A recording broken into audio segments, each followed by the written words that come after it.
लिखिए student, first point बनाकर, as indicated, सब लोग सुन पा रहे हैं मुझे? As indicated by the class name carbohydrate, as indicated by class name carbohydrate are the hydrate of carbon,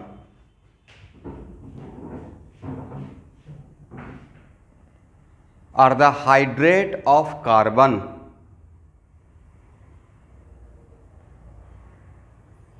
but it is very important to note that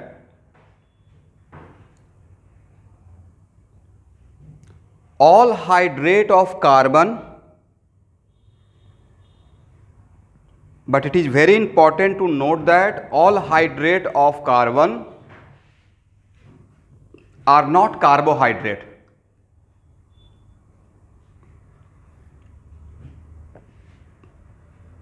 ये हो गया पहला पॉइंट। मतलब कार्बोहाइड्रेट का मतलब कार्बोहाइड्रेट हाइड्रेट ऑफ कार्बन रहेगा, but इसका मतलब ये नहीं है कि सारा हाइड्रेट ऑफ कार्बन कार्बोहाइड्रेट रहेगा, हाइड्रेट रहेगा। ओके, सेकेंड पॉइंट लिखिए, for a hydrate of carbon to be carbohydrate, for a hydrate of carbon to be carbohydrate,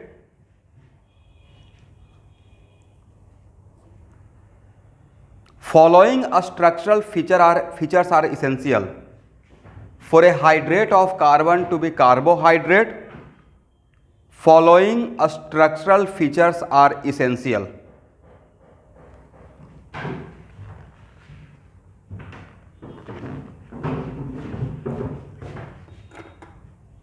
हाँ,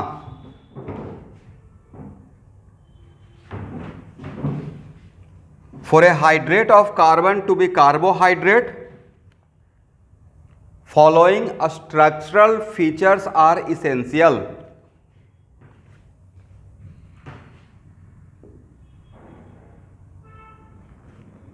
और जो following structural features are essential में उसको पॉइंट बना कर लिखिए कि कार्बोहाइड्रेट में क्या क्या होना चाहिए।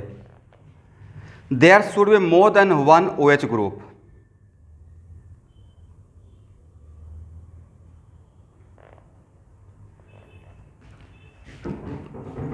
मैंने क्या बोला स्टूडेंट? ओनली वन OH या मोर देन वन OH? इसका मतलब कार्बोहाइड्रेट पॉलीहाइड्रोक्सी रहेगा, राइट? मोनोहाइड्रोक्सी नहीं रहेगा, correct? It means carbohydrates are polyhydroxy.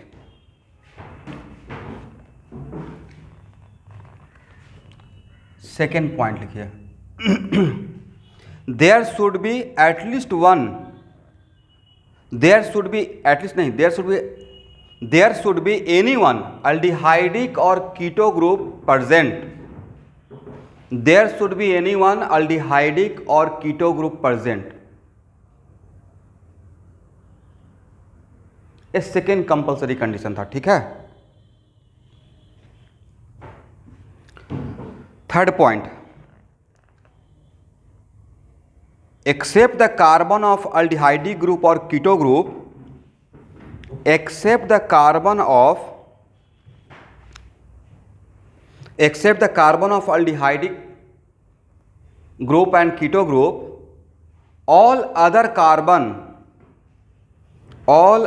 carbon must have at least one OH group, must have at least one OH group.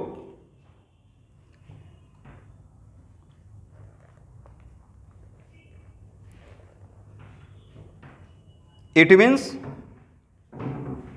carbohydrates are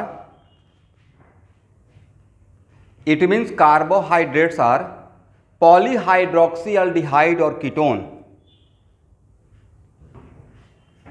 It means carbohydrates are polyhydroxyaldehyde or ketone. यहां तक लिख लीजिए।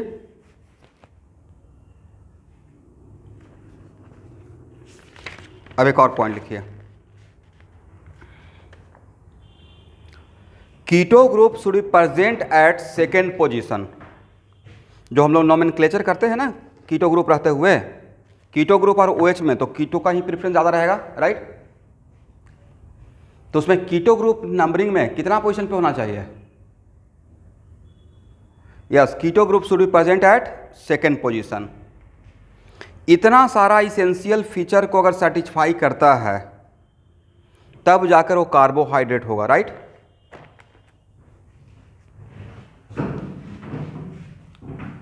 और एक बात तो क्लियर कट है कि यार कार्बोहाइड्रेट के लिए पहला पॉइंट तो यही बताया था कि जो कार्बोहाइड्रेट रहेगा वो हाइड्रेट ऑफ कार्बन होगा, राइट।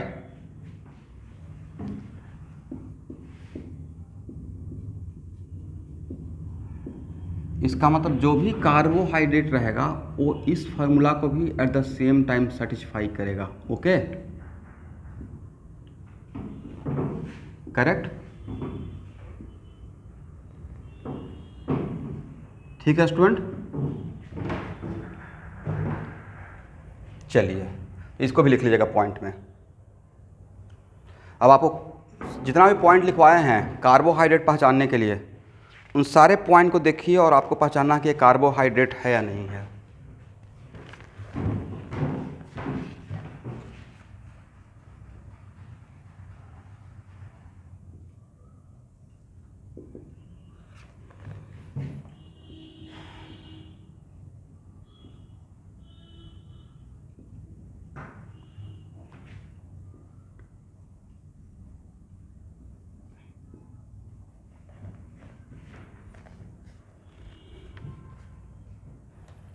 बोलिए, एक कार्बोहाइड्रेट है या नहीं है?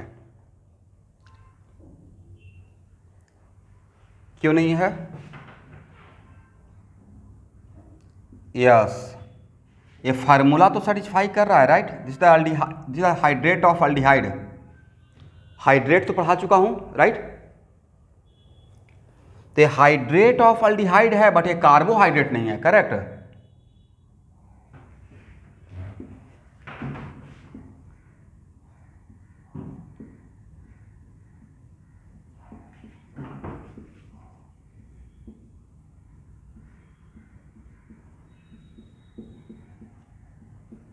एक कार्बोहाइड्रेट है या नहीं है?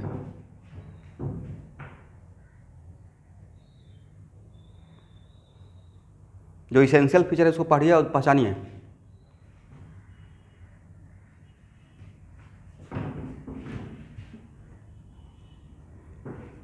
क्यों नहीं है?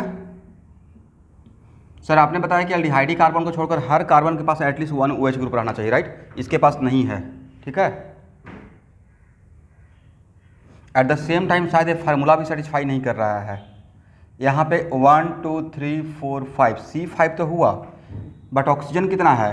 1 2 3 4, तो H2O होल 4, बट हाइड्रोजन कितना है? क्या हाइड्रोजन सारा खत्म हुआ या बचा हुआ रह गया? 3 4 5 6 7 8 9 10, तो 2 हाइड्रोजन बचा रह गया। ना ही फार्मूला सेटिस्फाई कर रहा है और ना ही यहाँ पे OH है, राइट। दोनों तरीके से कार्बोहाइड्रेट का कंडीशन को सेटिस्फाई नहीं किया, correct student.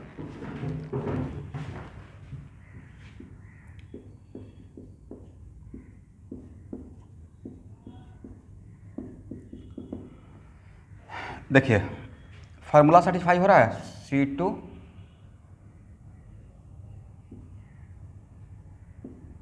H2O whole 2, right.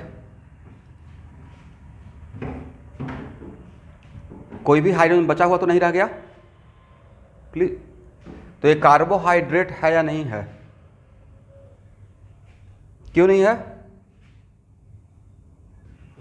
ठीक है, मतलब ये कंडीशन सेटिस्फाई नहीं हुआ क्योंकि कार्बोहाइड्रेट होने के लिए एल्डिहाइड ग्रुप के बाद OH एटलीस्ट 2 रहना चाहिए, राइट।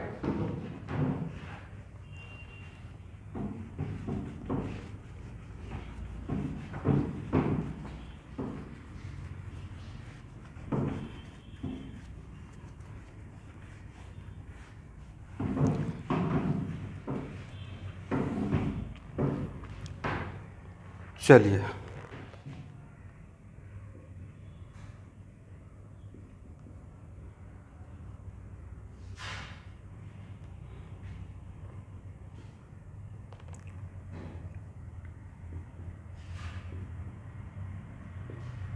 एक कार्बोहाइड्रेट है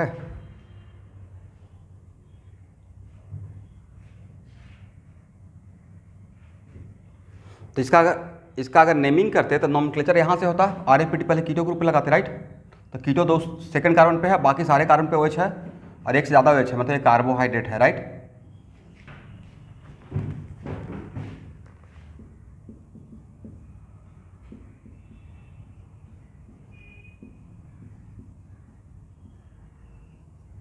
एक कार्बोहाइड्रेट है,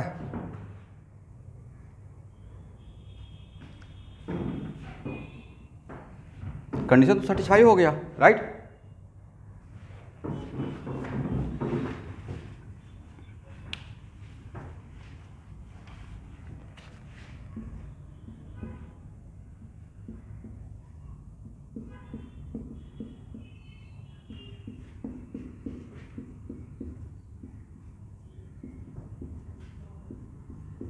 एक कार्बोहाइड्रेट है,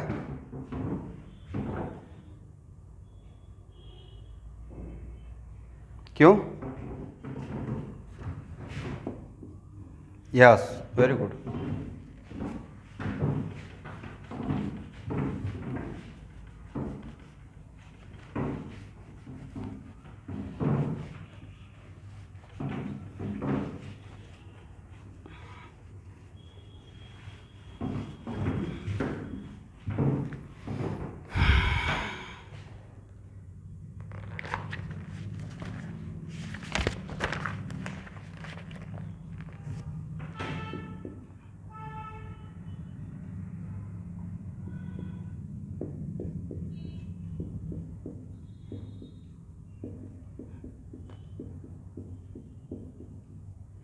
व्हाट अबाउट दिस वन? क्यों?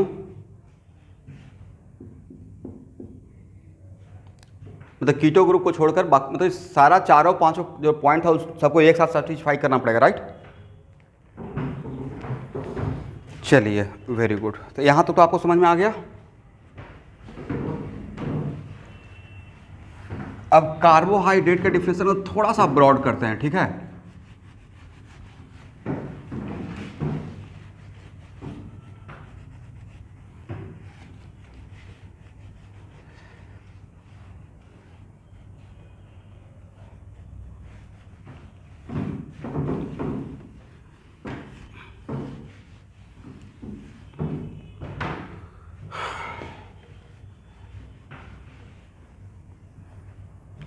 बायो के स्टूडेंट, आपका अब हर मंडे को रात 9 बजे MTG मास्टर द NCERT और कैटलिस्ट असाइनमेंट का प्रॉब्लम डिस्कशन स्टार्ट हो गया है।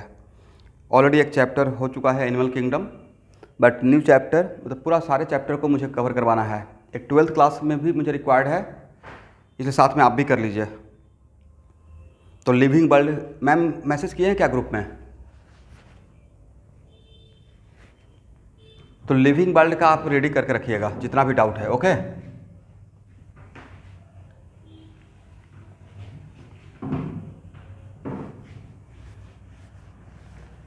मतलब इसका अगला 3 मंथ तक पूरा हम लोग कवर कर लेंगे। थोड़ा स्पीडली कीजिएगा सारा कुछ, ऐसा नहीं कि इसको बाद के लिए छोड़ दीजिए। एनीवे, अब यहाँ देखिए, मान लेते हैं कि ये मेरा कोई कंपाउंड है, ठीक है। कोई ऐसा कंपाउंड जिसमें अल्डिहाइडिक पॉलीहाइड्रोक्सी है, बट उसमें अल्डिहाइडिक और कीटो ग्रुप आपको नजर नहीं आएगा, ओके। समझ रहे बात को? बट जब इसका हाइड्रोलिसिस कीजिएगा, क्या करेंगे? Catalytic in the presence of as a catalyst H+, जब हाइड्रोलिसिस करेंगे तो मेरे पास एक जो कंपाउंड बना है BNC, राइट। और this compound does not contain,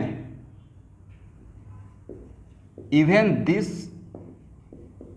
compound does not contain aldehyde group and keto group. फिर भी अगर इस कंपाउंड का हाइड्रोलिसिस करते हैं और उसके बाद जो कंपाउंड B और C मिला, if B and C satisfy all condition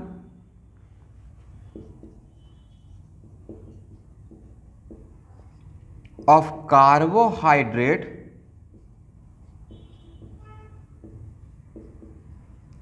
then A is also carbohydrate। आप लोग समझे मैंने क्या बोला?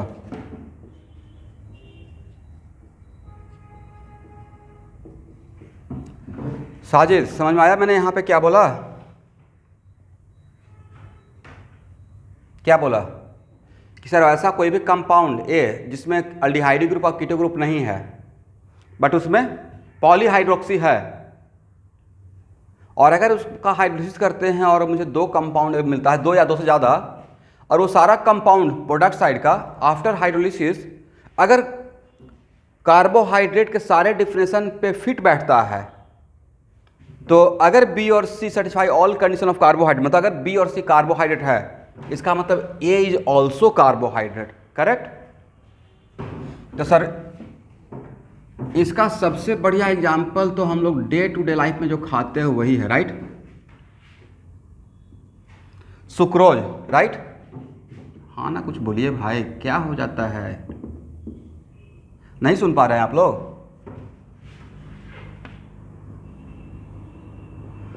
तो सुक्रोज में जब हम लोग वाटर डाल, जैसे हम लोग जो भी खाना खा रहे हैं तो हम लोग को खाने से ही ग्लूकोज में और फ्रक्टोज मिल रहा है, उसी से एनर्जी मिल रहा है, राइट?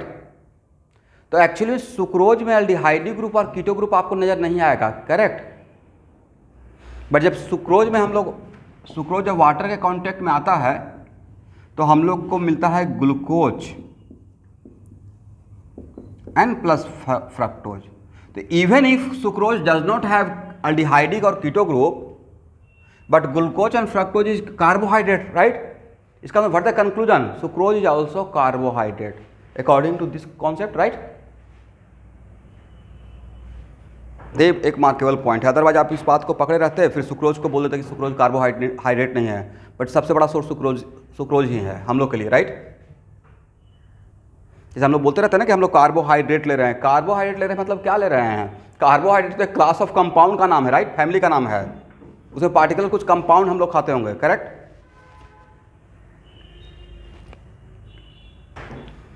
तो यहां से क्लियर ना?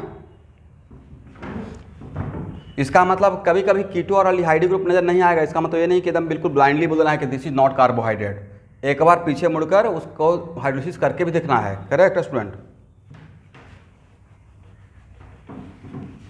और लास्टली मैं उसी का एग्जांपल ले रहा हूं जो मेरे सिलेबस का पार्ट है।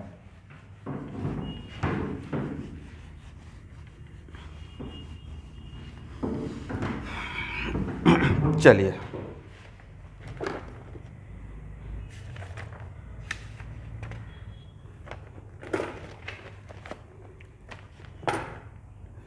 अब देखिए,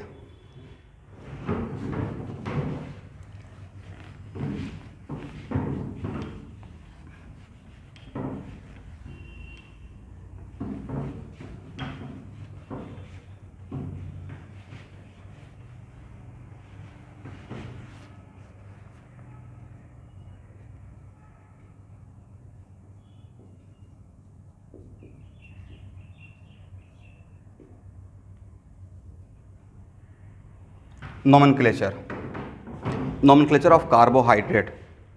तो देखिए, जितना भी कार्बोहाइड्रेट रहेगा उसके लास्ट में देखिएगा ओज लगा हुआ रहता है, नहीं? Glucose OSC, right?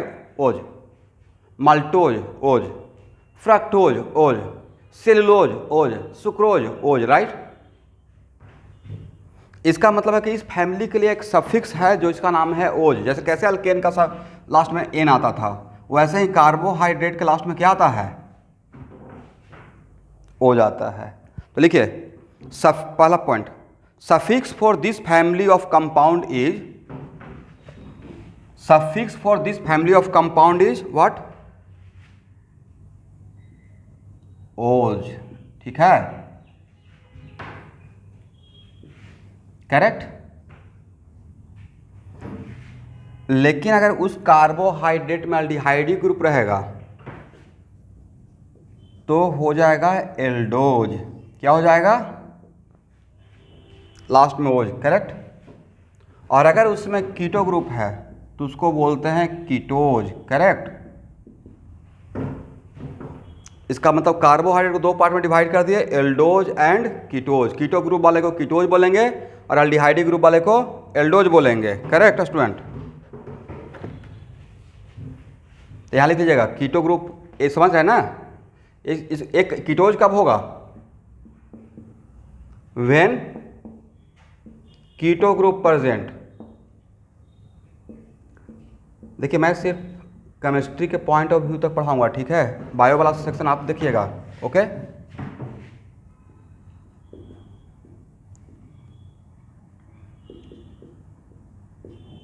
बट मैं अपना सेक्शन में सफिशिएंट पढ़ा दूंगा आपको, और साथ में कार्बोहाइड्रेट का एक हैंडआउट भी आपको फॉरवर्ड करेंगे।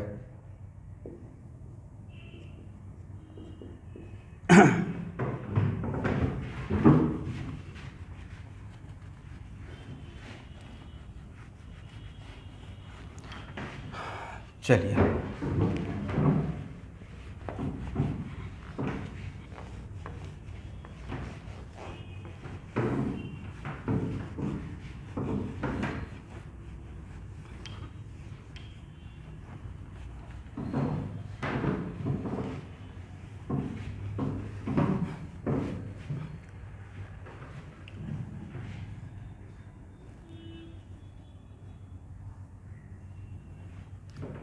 यहाँ देखिएगा,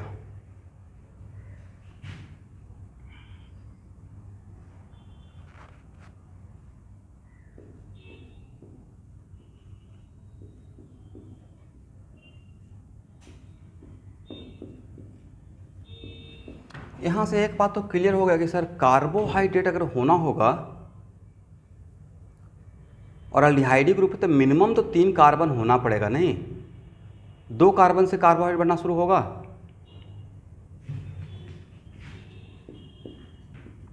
तो इसमें कितना कार्बन, 1 2 3, तो इसका नाम रहेगा एल्डोट्रायोज। क्या बोलिएगा, और try stand for 3 carbon, try stand for how many carbon, 3 carbon. ऐसे तो नाम एल्डोज था,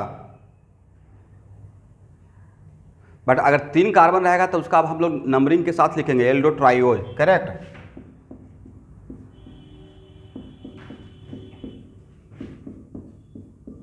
नंदन ज्वाइन किए हुए हैं,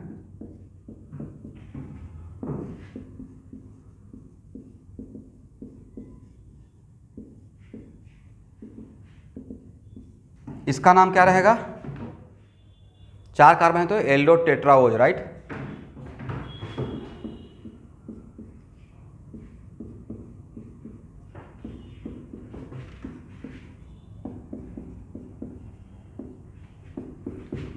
नाम बोलिए, इसका क्या नाम रहेगा,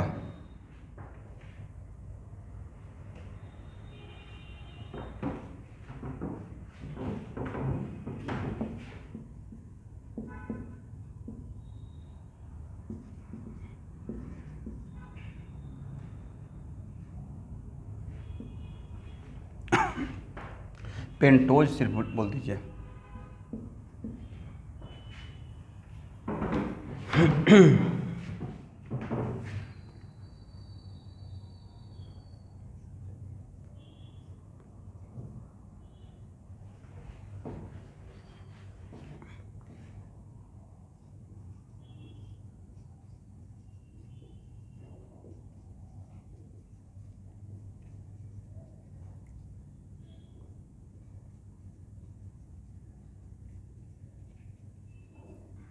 देखिए तो नज़र आया,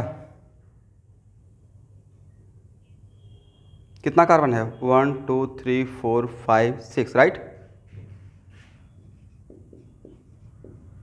इसका नाम रहेगा एल्डोहेक्सोज। जबकि इसका फार्मूला देखिएगा तो ये नजर आएगा, राइट। तो ये कौन सा कंपाउंड है साजिद,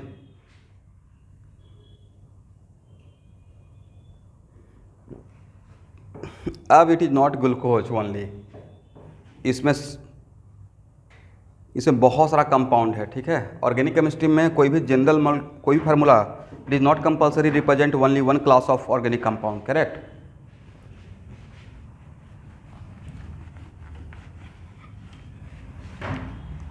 तो एक्चुअली हम लोग का सिलेबस का पार्ट इतना तक ही रहेगा, ठीक है, 6 कार्बन तक ही अगर याद रखते हैं एल्डोज के लिए। तो अब नॉमेनक्लेचर तो हो जाएगा आपसे।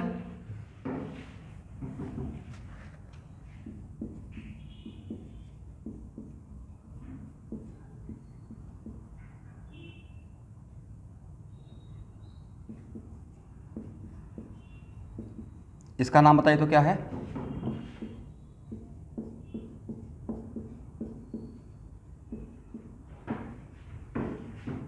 ठीक है ना, 1 2 3 4 कीटो टेट्राओज, लिखते जाइएगा।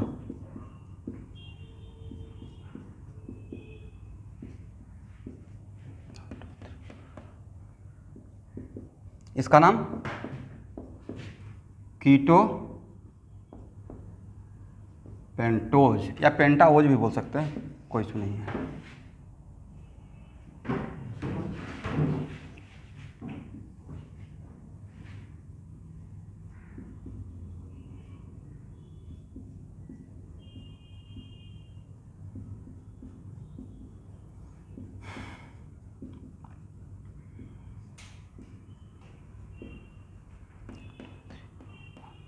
इसका नाम क्या रहेगा?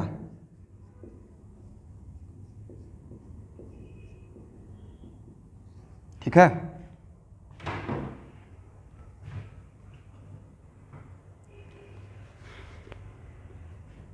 बट सबके लास्ट में मैं नाम क्या दिया हूँ? ओज। तो ये पूरे इस फार्मूला का C6H12O6 के अंदर जितना भी, इसका भी यही फार्मूला है, जितना भी कंपाउंड रहेगा उसका एक साथ एक जनरल नाम बोल रहा हूँ कीटोहेक्सोज, करेक्ट। तो सर अब एग्जाम में ऑब्जेक्टिव नीट वालों को ऐसे आएगा, हाउ मेनी कीटोहेक्सोज आर पॉसिबल। तो हाउ मेनी जैसे ही बोल दिया इसका मतलब आइसोमर हो गया, राइट। तो बाद में इसको स्टीरियो केमिस्ट्री में देख लेंगे। तो भाई देख लीजिए यहाँ पे 3 कायरल सेंटर है, right, and all are dissimilar, right. तो हाउ मेनी कीटोहेक्सोज का एग्जांपल 2 द पावर 3 मतलब 8 हो जाएगा, एग्री हैं।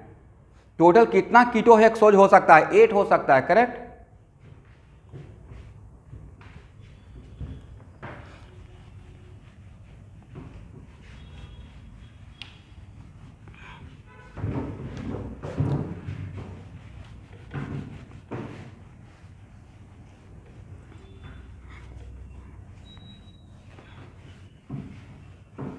हो गया ना?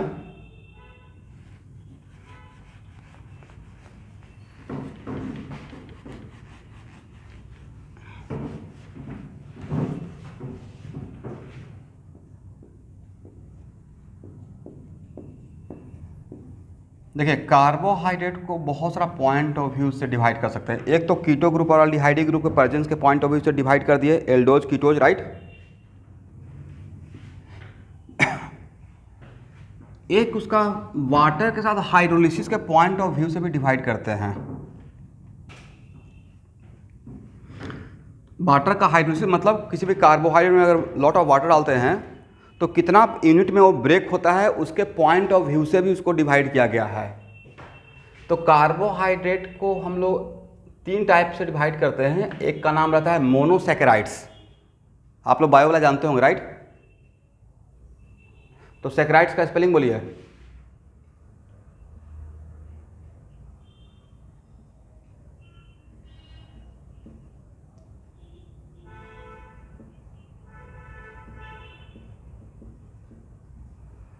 और उसके बाद एक होता है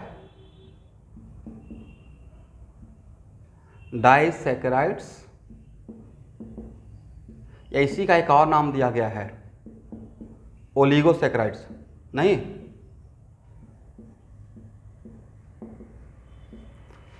और क्या है? Polysaccharides, correct. अब इन सब में क्या डिफरेंस है? इसमें इसका डिफरेंस ये है कि वैसा कोई भी कार्बोहाइड्रेट जिसको अगर हाइड्रोलिसिस करते हैं तो फर्दर डिसोसिएट नहीं होता है, ब्रेक नहीं होता है, राइट।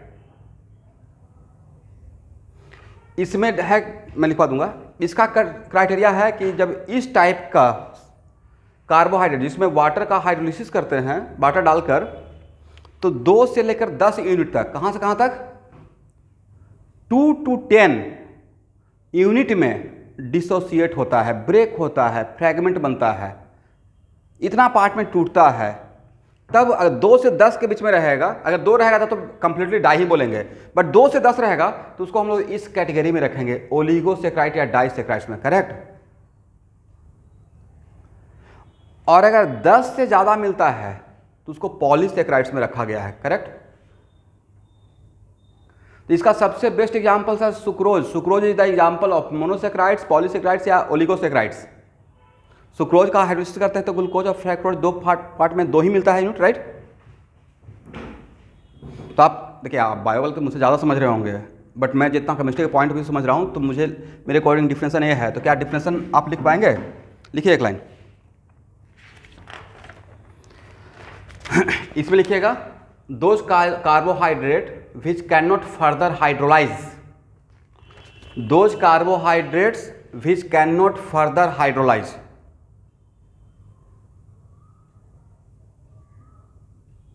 एग्जाम्पल में क्या लिख लीजिएगा sir? Glucose and fructose, right.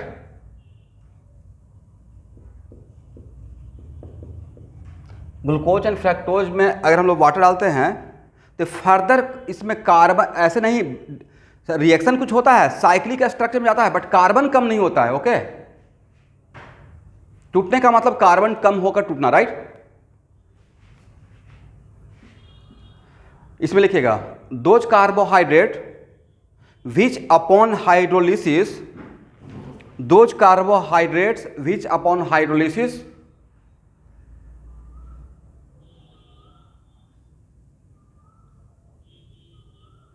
break into 2 to 10 unit of carbohydrate, break into 2 to 10 unit of carbohydrate। Example, सबसे बढ़िया एग्जाम्पल तो हम लोग को जो सिलेबस का पार्ट है उसी को लेते हैं, सुक्रोज। सुक्रोज में अगर हाइड्रोलिसिस करते हैं तो हम लोग को मिलता है glucose and fructose, right.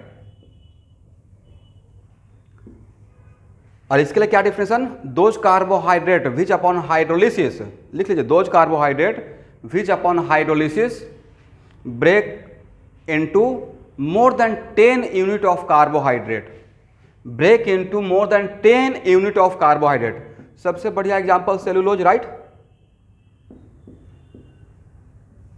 Cellulose, यहां देखिए सेलुलोज क्या है? Cellulose is the polymer of glucose. Cellulose is the polymer of what? Glucose, correct.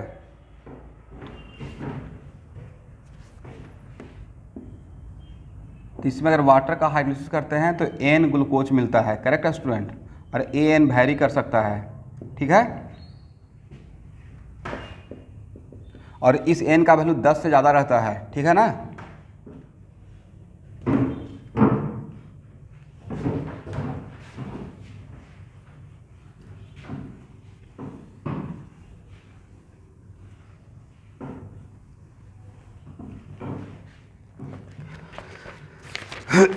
यहाँ देखिए, तो नीचे नोट कर लीजिएगा,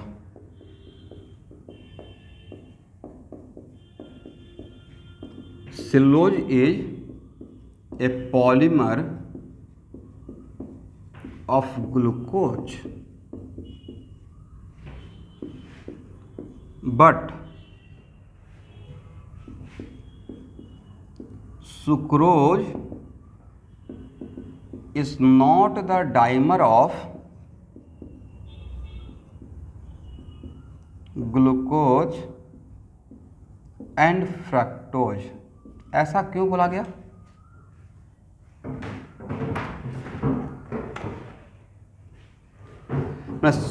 सेलुलोज को बोल रहे हैं कि बिल्कुल पॉलीमर है, इसका वजह यह है स्टूडेंट, इसको ऐसे समझिए एग्जाम्पल के तौर पे, अगर कोई भी दो compound A plus B combine होता है और कंबाइन होने के बाद इससे कुछ आउट नहीं होता है तो बोलेंगे A B complete dimer of A and B, right. दो मॉलिक्यूल का 2 यूनिट जुड़ा है तो इसको ए बी को क्या बोलेंगे? Complete dimer of A and B, right. But situation अगर ऐसा है कि C प्लस डी जुड़ रहा है और कुछ एक कंपाउंड बना है दोनों जुड़कर, प्लस साथ में स्मॉल मॉलिक्यूल लाइक वाटर भी यहाँ से आउट हो गया, तो इस कंपाउंड को क्या कंप्लीट डाइमर सी और डी का बोलेंगे, या it is example of condensation.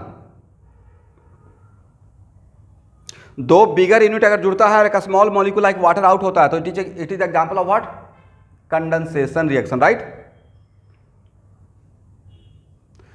This is the reason कि सुक्रोज क्या है, sucrose is not the complete dimer of glucose and fructose.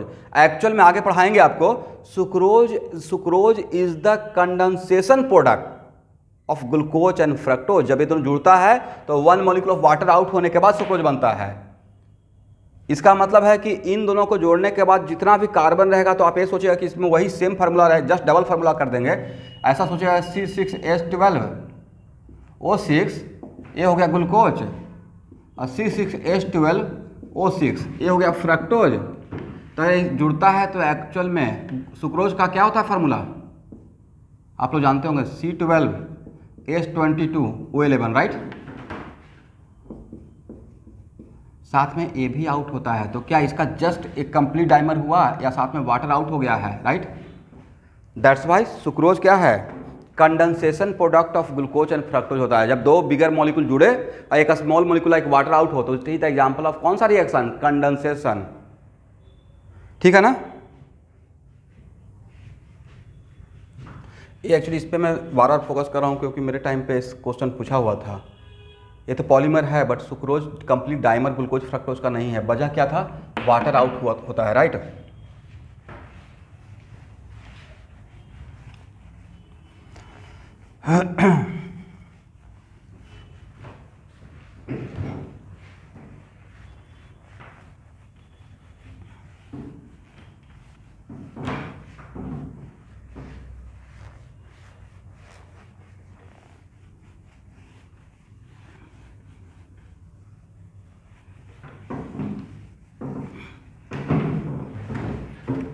चलिए अब लिखिए stereochemistry of glucose and stereochemistry of aldohexose and ketohexose.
बोलिए student, how many chiral centre,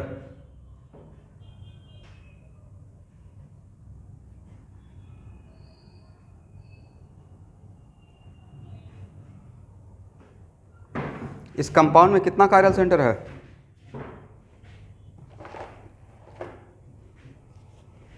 कितना है, 4 है। तो इसको काउंट करने में इतना टाइम लगता है आप लोग को।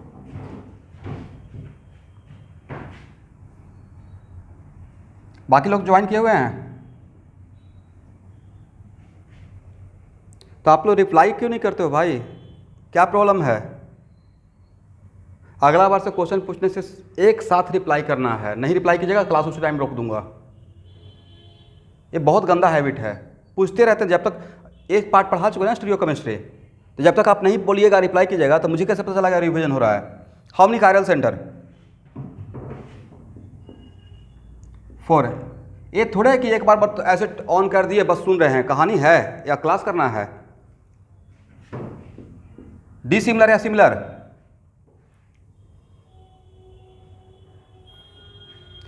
सिमिलर किन का आंसर है,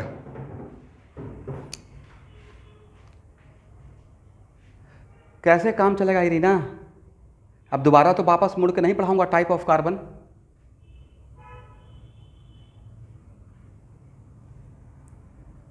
क्या सिमिलर है? एक कार्बन सेम टाइप है, डिफरेंट टाइप है? ए और ए।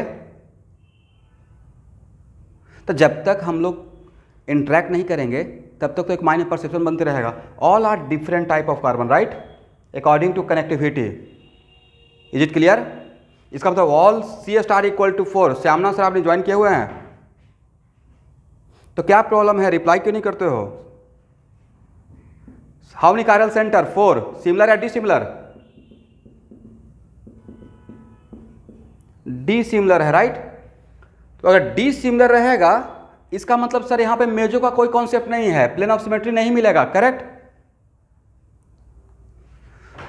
तो टोटल ऑप्टिकल आइसोमर कितना होगा? 2 के पावर 4 मतलब 16, राइट।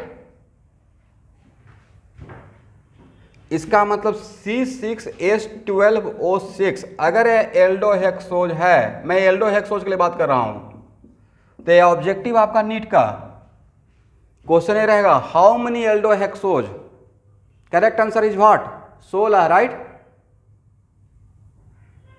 पहला ऑब्जेक्टिव, हाउ मेनी एल्डोहेक्सोज? लिखिए लिखिए, आप लोग थोड़ा एक्टिव रहिएगा क्लास, तभी मुझे भी क्लास लेने में मन लगेगा। जैसा शुरुआत होना चाहिए वैसा लास्ट भी होना चाहिए, सब कुछ बढ़िया से। पहला question, how many aldohexose?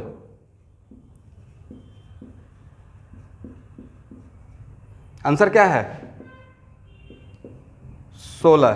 Second question, how many optically active individually? Optically active individually कितना? तो सर इसमें जब किसी में भी प्लेन ऑफ सिमेट्री नहीं है तो ऑल आर डिसिमेट्रिक मॉलिक्यूल, राइट। और all dissymmetric molecule are optically active, no exception, correct. तो करेक्ट आंसर इज व्हाट? और ये पता है ना कि जहां पे ऑप्टिकल आइसोमरिज्म होता है तो पेयर में रहता है, और उस पेयर का नाम इनन्सियोमेरिक पेयर है। इसका मतलब है कि how many how many racemic mixtures are possible, या how many different type of DL pair? दो का पेयर बनेगा ना, जो एक दूसरे का मिरर इमेज रहेगा, और उसी का इक्विमोलर हो जाएगा तो नाम था रेसमिक मिक्सचर। तो रेसमिक मिक्सचर छोड़िए, how many different type of DL pair? Sir 8, right. इस 16 में से किसी एक को बाहर निकाल देंगे तो बचेगा कितना? 15।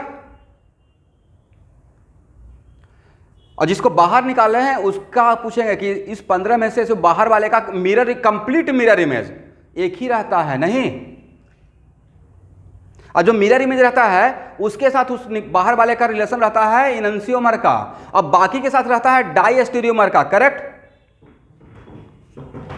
यही तो बात पूछ रहा था।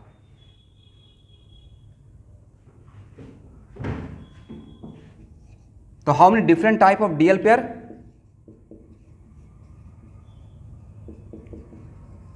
Different type of DL pairs कितना? 8 रहेगा, एग्रे।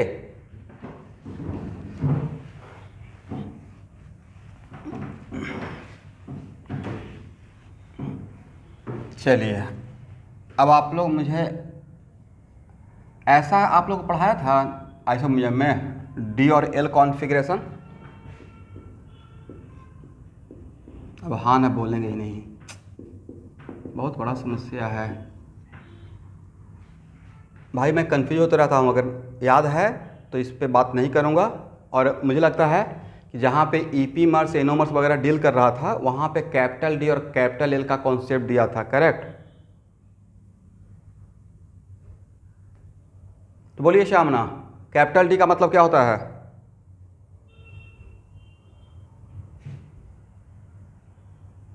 क्या होता है?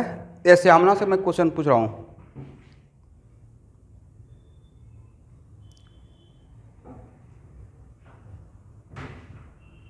कैपिटल डी का मतलब डेक्स्ट्रो होता है, तो स्मॉल डी का मतलब क्या होता है?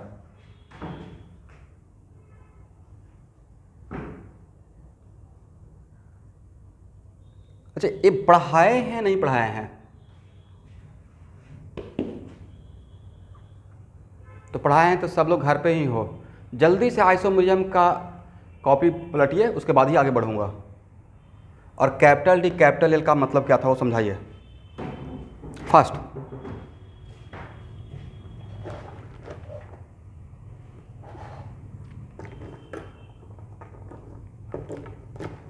ये किसका आंसर है?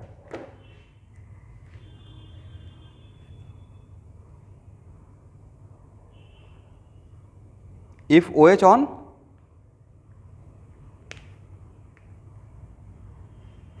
ये किसका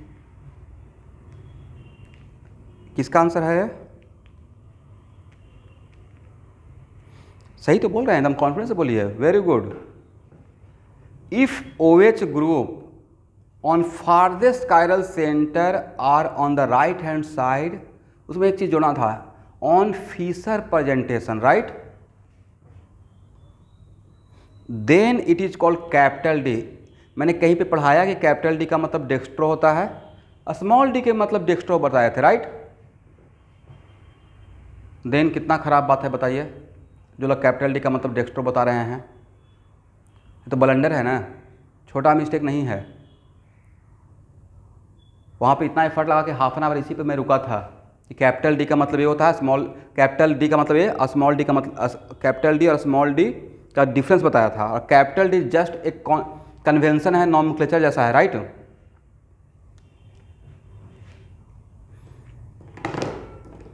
और कैपिटल एल का मतलब फिशर प्रेजेंटेशन में फारदेस्ट कायरल सेंटर पे अगर OH लेफ्ट में रहता है तो उसको हम लोग उस कार्बोहाइड्रेट के सीरीज को बोलते हैं एल सीरीज, राइट। और फिशर प्रेजेंटेशन में फारदेस्ट कायरल सेंटर पे अगर OH राइट हैंड साइड में रहता है तो उसको बोलते हैं D series, capital D series का कार्बोहाइड्रेट।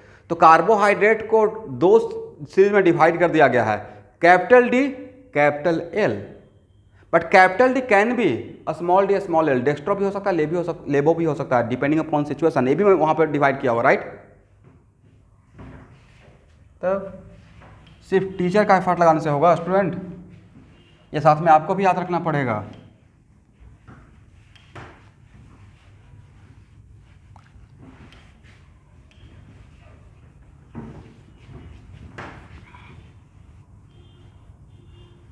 प्लीज़ टेम्परामेंट लूज मत कीजिए आप लोग।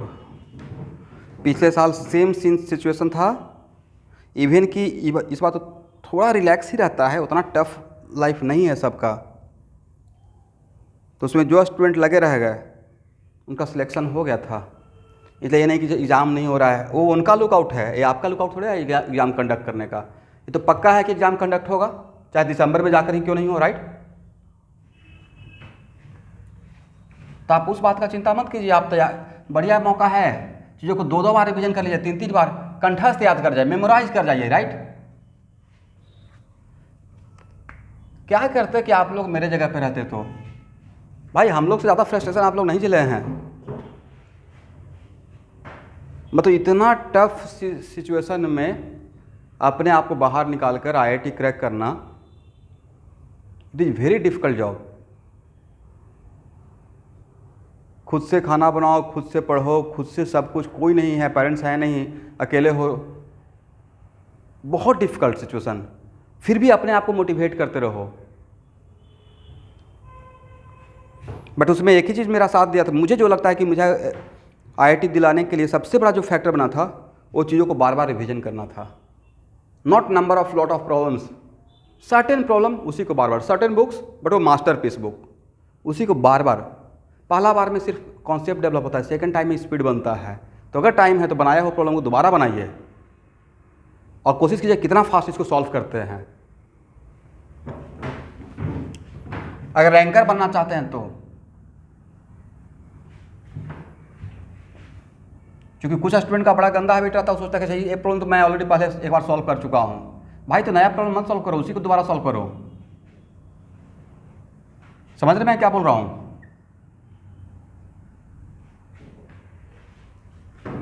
चलिए,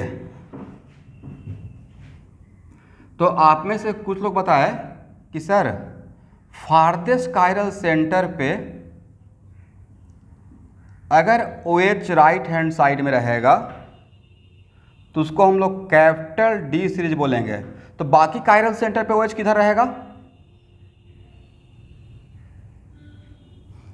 कहीं पे भी रहे, कोई फर्क। इसका मतलब है कि अगर इसको फिक्स कर देते हैं, इस फार्देस्ट कायरल सेंटर वाले कार्बन पे OH को अगर राइट में साइड में ले जाकर बांध देते हैं, फ्रीज कर देते हैं, इसको इस OH और H को यहाँ पे इस कार्बन पे H और OH है, इसको जैसे मर्जी वैसे वैरी कीजिए, तब इसको वैरी करने का तरीका कितना हो सकता है? 8 हो सकता है। इसका मतलब हम लोग पढ़ रहे हैं एल्डोहेक्सोज, राइट?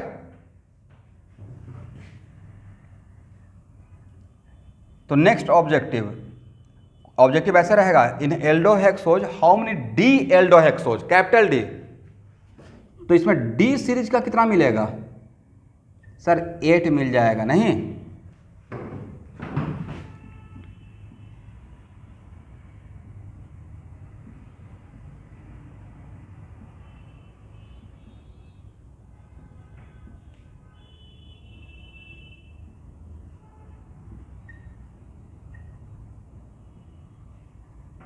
और अगर ऐसे कर देते हैं तो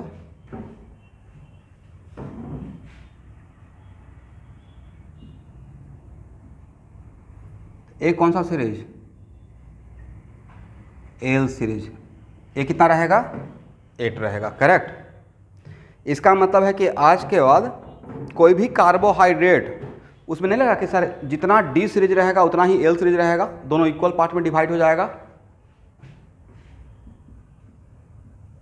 तो एल्डोहेक्सोज था 16, उसमें से डी सीरीज का मिला 8 और एल सीरीज का कितना मिला? 8, करेक्ट। और सबसे इंटरेस्टिंग बात है कि जो भी नेचर में, इसको भी आप नोट कर सकते हैं इस पॉइंट को, ये पता है कि नहीं कि नेचर में जो हम लोग को जो खाना वगैरह खाते हैं तो उसमें डी सीरीज ही एग्जिस्ट करता है, बिकॉज कार्बोहाइड्रेट का एल सीरीज पॉइजन होता है बट डी सीरीज पॉइजन नहीं होता है। फॉर एग्जांपल ऐड देखते होंगे, ग्लूकोन डी, कैपिटल डी लिखा रहता है, देखते हैं ग्लूकोज के पैकेट पे डी ग्लूकोज लिखा रहता है, कहीं देखें एल ग्लूकोज लिखा हुआ? अब ये मत बोलिएगा सर ग्लूकोन सी भी रहता है, भाई उसमें थोड़ा सा विटामिन या कुछ फ्लेवर मिलाता होगा, बट मेन उसका कॉन्फ़िगरेशन क्या रहता है? D, right?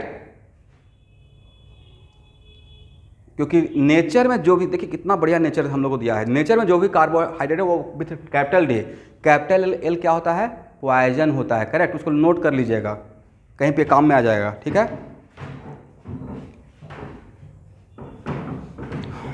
तो अब मेरा क्वेश्चन है एल्डोपेंटोज में कितना कायरल सेंटर रहेगा? देखिए तो आप लोग चेक करके,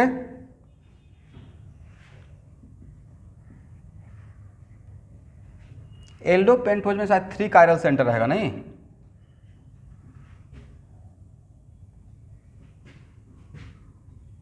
ड्रॉ किए?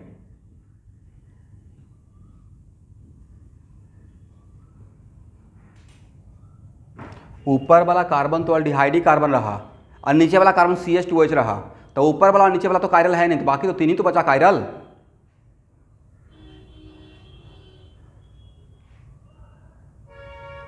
ठीक बोल रहा हूं ना? How many chiral centre in एल्डोपेंटोज?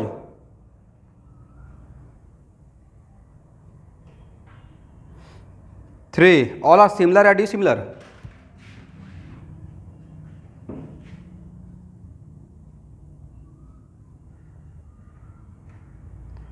सब सिमिलर है या डिसिमिलर है?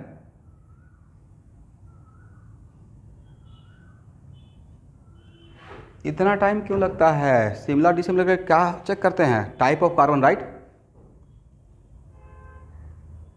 अब दोबारा पढ़ाया जाएगा क्या method of bond travelling for finding the type of carbon? Then फटाक से आंसर देना चाहिए। आप मुझे होता ना पॉज करके छोड़ दिया, स्टॉप करके, अब वेट कर रहा हूँ कब रिप्लाई आएगा। इसमें से कितना डी सीरीज कैपिटल डी का रहेगा? 4 कैपिटल डी सीरीज का रहेगा नहीं, और 4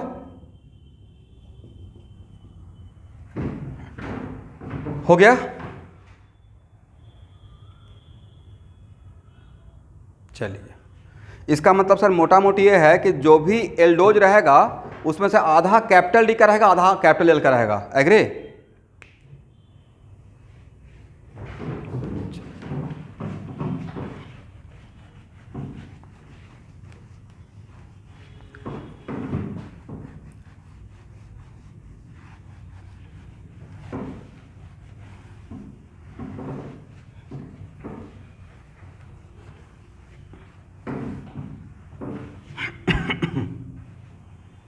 चलिए student,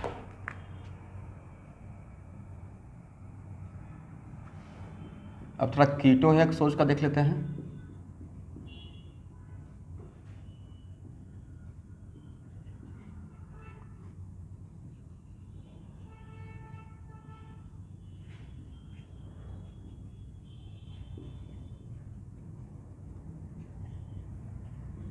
how many chiral centre?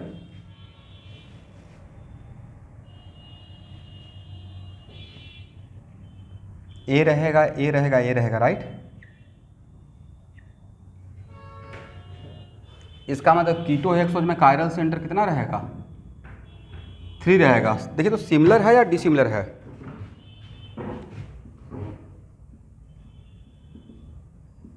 Dissimilar है।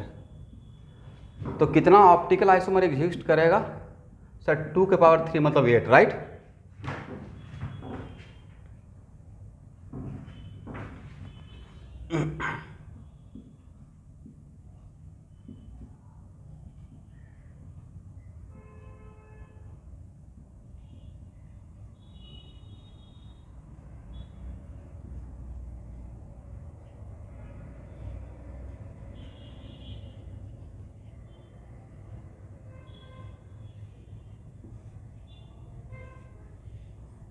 इसको कौन सा सीरीज का बोलेंगे? देखिए इसको हाइड करके रखा हूँ, इसको आप जैसे मर्जी वैसे वेरी कर सकते हैं, ठीक है, ऐसे लिखा रहेगा। बट इसको मैं फिक्स कर दिया। अगर सबसे फारदेस्ट कायरल सेंटर ये है, मेरा सबसे फारदेस्ट कायरल सेंटर, इसमें OH अगर राइट हैंड साइड में है तो इसको हम लोग जो वेरी करने का तरीका 4 रहेगा, राइट। इसका मतलब डी कीटो हेक्सोज कितना होगा?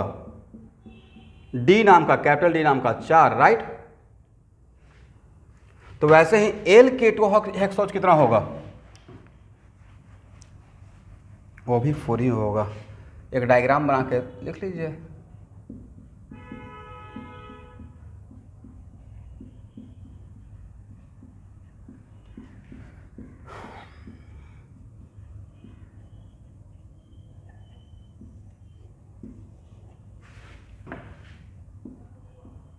एल कीटो हेक्सोज, ये भी क्या होगा? 4 होगा, करेक्ट।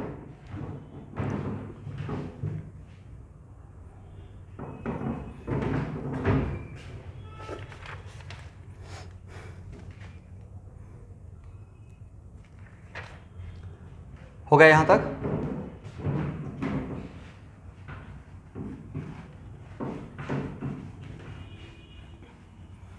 अब देखिए स्टूडेंट, एक ट्रिक आपको दे रहा हूं, ठीक है, ये कहीं ना कहीं काम में आएगा। एग्जाम्पल के तौर पे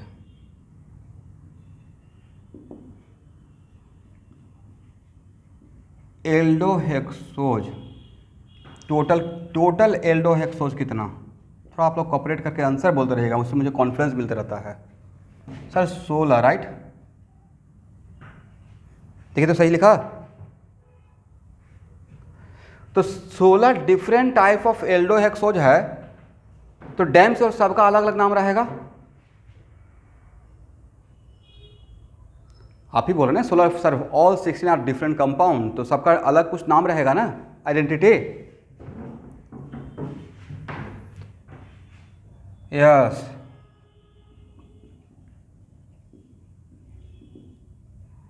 तो इस 16 का मैं, इस 16 के लिए, इस 16 के लिए मैं एक ट्रिक दे रहा हूं। इस 16 में से आठ पेयर का सेम ही नाम रहेगा। 2 टाइप का ग्लूकोज रहेगा, 2 टाइप का माल्टोज रहेगा, समझे? जो 8 पेयर बनता है ना, कौन सा पेयर? डीएल पेयर वाला, राइट। और डीएल पेयर आपस में क्या रहता है? इनैंसियोमेरिक पेयर, तो उसका सेम नाम रहेगा। तो सर पहचानेंगे कैसे? तो इस 16 में के अंदर का बात कर रहा हूं कि कैपिटल डी, मान लेते हैं कैपिटल डी के बाद राकेश। इस 16 में से एक का नाम अगर कैपिटल डी राकेश है तो उसमें डैम श्योर एक कैपिटल एल राकेश भी एग्जिस्ट करेगा। ठीक है, समझे मेरे बात को? और कैपिटल डी राकेश और कैपिटल एल राकेश एक दूसरे का इनैंसियोमेरिक पेयर रहेगा। कौन सा पेयर?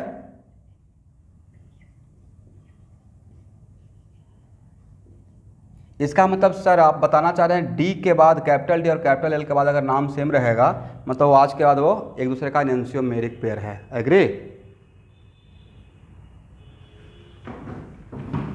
तो इस कॉन्सेप्ट से ग्लूकोज भी 2 हो जाएगा, करेक्ट?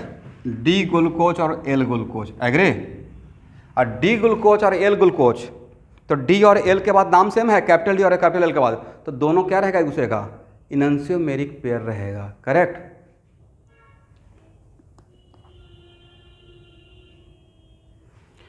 तो यहां के बाद नेक्स्ट क्लास थोड़ा सा आप लोग आइसोमेरिज्म में अगर हो सकता है तो ईपीमर्स, एनोमर्स, एसीटल, केटल थोड़ा थोड़ा देख के आइएगा। कैपिटल डी कैपिटल एल होगा। एकदम सिस्टमैटिक वे में कार्बोहाइड्रेट पढ़ाने वाला हूँ। इस तरीके से कोशिश करेंगे कि क्वेश्चन ना छूटे, बट थोड़ा सा उसमें आप लोग भी सपोर्ट कीजिए। अब सबसे बड़ा सपोर्ट रहेगा कि बोला कीजिए जब पूछते हैं, तो थोड़ा एक्टिव रहिए, म्यूट अनम्यूट इसके लिए। ऐसा नहीं कि बस लगा दिए अब सुन रहे हैं, लिखते तो हैं ना जब बोलते रहते हैं। ठीक है।